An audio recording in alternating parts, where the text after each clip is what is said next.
You're listening to the ASOTU CON Sessions by Effectv, recorded live in Philly. All right, I'm sitting down now with my pal Brian Clemens from Burns Hyundai out of the ASOTU CON Sessions, powered by Effectv. Thanks so much for joining me today.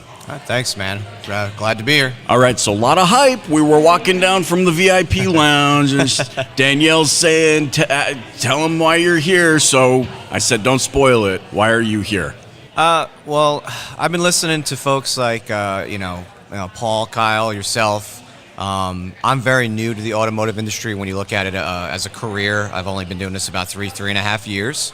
Kind of risen through the ranks. I'm always looking for the next opportunity. But what I was finding was it's hard to find like-minded people of the old school versus new school mentality, if you will, in terms of how business is conducted, how you're training, people empowerment. And there's a lot of folks that you guys have had on your podcasts and YouTube videos that seem to be like-minded people. And that was one of the reasons I came out. Luckily, this was in my backyard.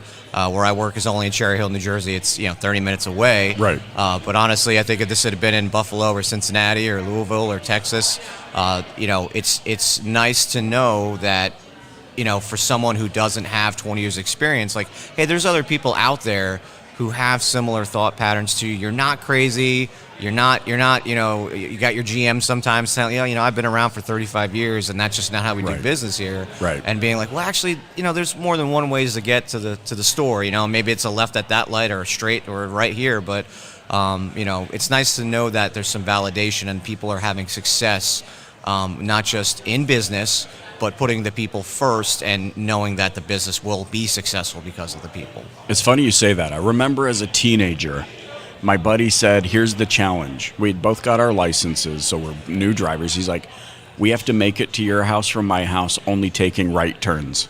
It took a really long time, but we made it. Yeah. We actually made it, and that's what you made me think of. Talk to me a little bit about, so you said just a minute ago, you're new to the business. Mm-hmm. What do you mean by that? New as in? New as in so my father had a car detailing business when we were growing up. So one of the first exposures I had, 13, 14 years old, obviously getting paid under the books, helping your dad out. We're doing service washes, we're power washing a lot. And I'm the youngest of 7 brothers and sisters. So he had a good workforce there for a while. And, a lot of them, obviously gravitated towards what was right in front of them, whether it was a service, mechanic, technician. My sister's a controller of a smaller auto group. My brother was one of the top-selling salesmen year over year at where he works. I joined the Navy. That's what I did. You were like, I ain't going. Yeah. What can I do to not do this deal? I knew I needed something, different. Right. I think I was very smart knowing that if I went to college, my discipline level at that point wasn't going to make it. Right. And maybe I was a little afraid of my dad in terms of I'm not paying for that if you're not going to follow through on it. I'm afraid of my dad, so I'm gonna join the Navy. Yeah, which, to be fair, he was in the Army, so it was also, I was making him happy in some regards as well. Right. But yeah, I knew I had to do something a little bit different. I was very, very blessed to have amazing leadership throughout that time. And I think I was on a submarine, being in a community that's a lot smaller, also allowed some of that leadership to be there, where there's a lot of thoughts about, how to treat people, how to grow people, how to develop people. And most of the military does have it, but it's not as command and control as you would think, which ironically is what I see at a lot of, dealerships and I hear about, where it's a lot more command and control versus, people empowerment and collaboration and, idea generation. And, I heard a great comment in one of the talks this morning about there's a dealership out there that has everybody from the lot attendant to the general manager in like a meeting, to where they're all having these ideas about their different pressure points and how they all fit together. And that's something that we would have done in the military in terms of we had a daily meeting of how are we going to deconflict work? What if the hydraulics go down? How do I do this electronically if this is going to be on? And that was a daily meeting, and to me, it makes sense, right? Right. Because I was born in that environment, but then you take it out to an industry like this, and it's like a hot new idea. It's like, oh wow, everybody in all levels of the industry to be able to, or of the business to be able to deconflict work to make it more efficient. That sounds like a great idea, and to me, that's why I came to ASOTU CON, because all these common sense ideas were out there by these people on the podcast, and I'm like, I want to talk to these people. I want to connect with these people. I want to meet them and say, hey, I'm over here too doing that same stuff, and I'm trying to, change what I can where I am. Yeah, I love that. Well, first of all, thank you. Second of all, thank you also for your service. Oh, thanks, man. Really appreciate doing that, and it speaks volumes, just to a servant's heart. Yeah. That at some place, I'm fascinated by you and individuals that choose to give of themselves in that service. Sometimes I can't wrap my head around it. So definitely a heartfelt appreciation for that. But you're right. This concept of, I'm intrigued by this concept of reactive kind of action versus being proactive. And that a lot, I come back to a phrase of preparation eliminates fear. And so as I was listening to you talk, that's the word track that kept coming back to me. If we can anticipate and prepare, to your point, the dealership's going to look a lot different. The business is going to, not just dealership, any business is going to look a lot different. So from your vantage point, working inside of your store, in your sphere of influence, what should the first thing be that we focus on? What do we need to be doing in order to kind of create that preparation culture? Well, I mean, number one, everybody is experiencing the same things in terms of what pressure points we have right now with lack of inventory, interest rates where they may go. Right. And it's all interesting, but to me, I've seen it from just pre-COVID, because again, I haven't done this very long, and obviously during COVID, and then now kind of the post-COVID era.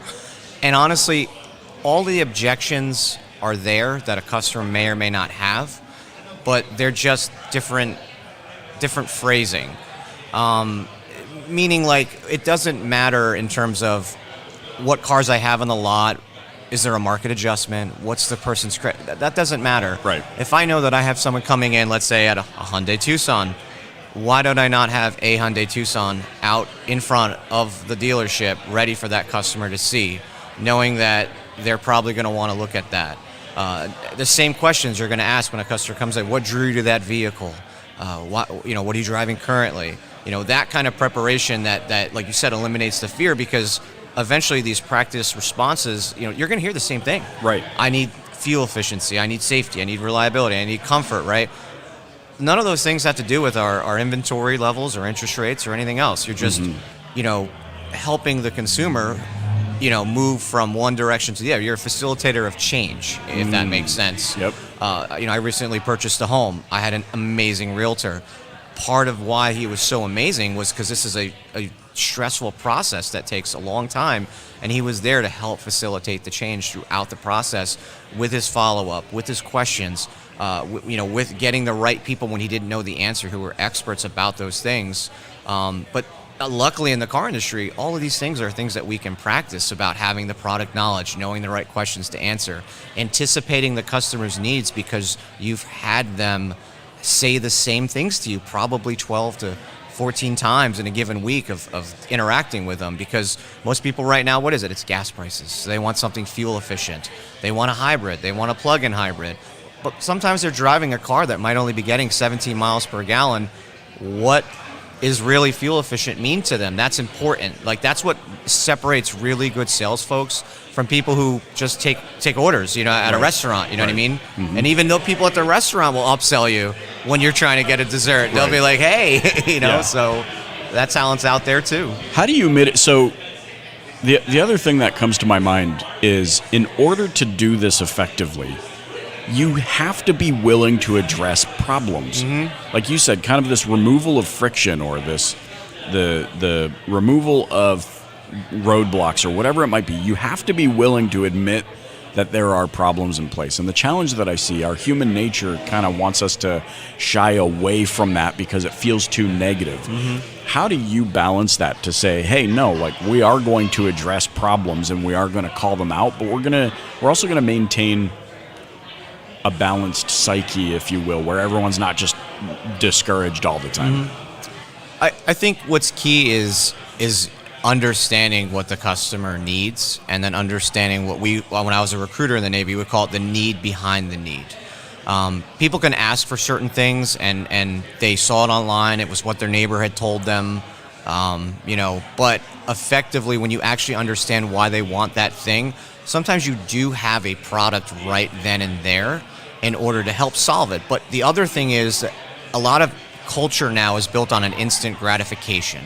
Right. If I don't sell you a product today, I will never see you again. And, to be fair, statistically, that may be true in our industry. But if you approach it with an attitude of, if I'm doing my best to help, knowing that this customer will walk out and go to 6 different places that have the same issues that I do with not having the right product for them at that given moment, if I just treat them with the right level of respect and transparency of, hey, I know this might be spinning our wheels for an hour, but I'd rather sit down, educate you, tell you the best I can offer, tell you the best time frame I can offer it, and hope that I can earn your business, or at the very least, maybe give such a great customer experience. Even though you do buy the car down the street, maybe you still say, hey, they just happen to have it, but gosh, you should really start off at this place over here.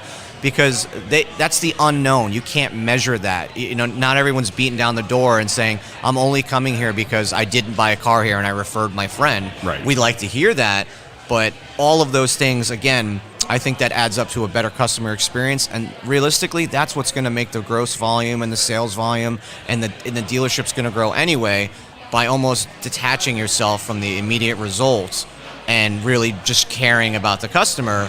Right. And what you have to offer them. Yeah. And sometimes it's just an educational conversation. Yeah, and to that point, then the people in the business are going to be happier because they're fulfilling on real tangible expectations, knowing how to do it like clockwork.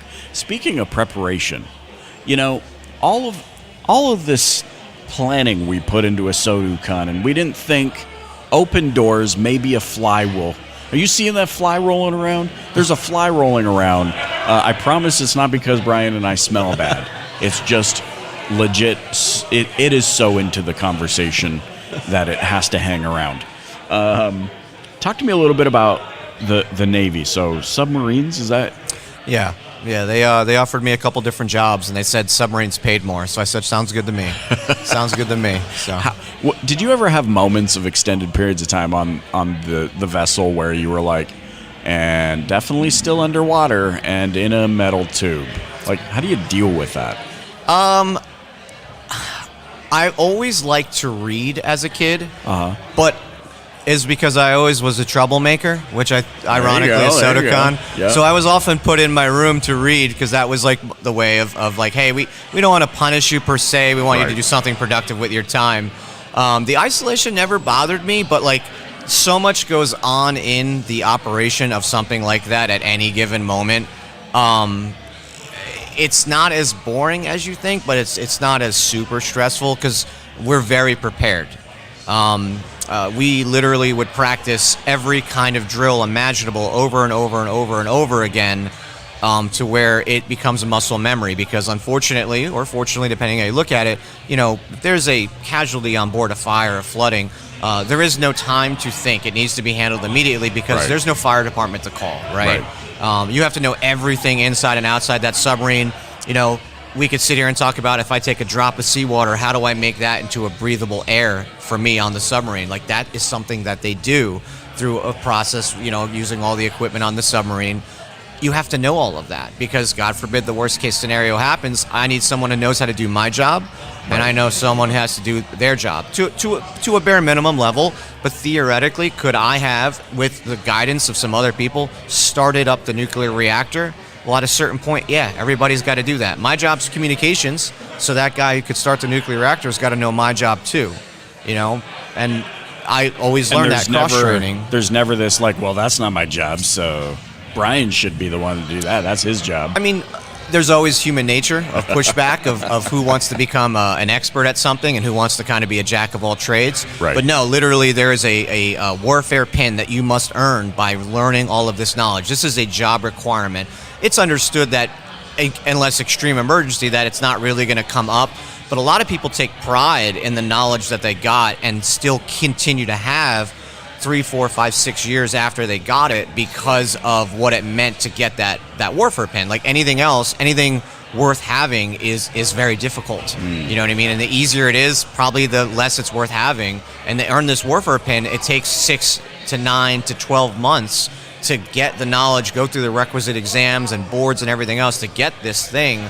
It's a badge of honor that you really wear in a uniform that you had to earn. You know, similar to things that winning an awards for being a top dealer or a top salesman or anything else. It's a lot of work. I love it.